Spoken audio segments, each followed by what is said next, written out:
بعد ما تركت البيوتي سنتر عند غادة سافرت لتشتغل على حالها وتطور من نفسها.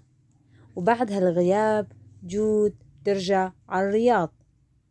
جود بترجع بإطلالة جديدة كليا مميزة، سواء من ناحية الشكل وسواء من ناحية الداخل، وبتصير سيدة أعمال كتير مشهورة، بيصير بتفتح صالونها الخاص بالرياض، ووضع المادي بيتحسن، وجود بتكون طالعة حلوة كتير باللوك الجديد.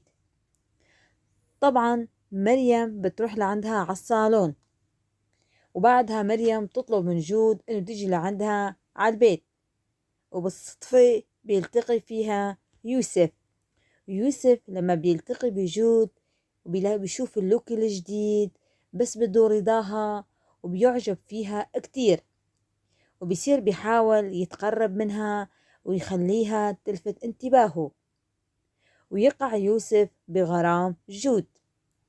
وجود بتنبسط كتير لأنها قدرت تلفت انتباه يوسف باللوك الجديد، وبيتعرفوا على بعض. وبعدها يوسف بيطلب من جود انه يلتقوا بموعد بالكافيه.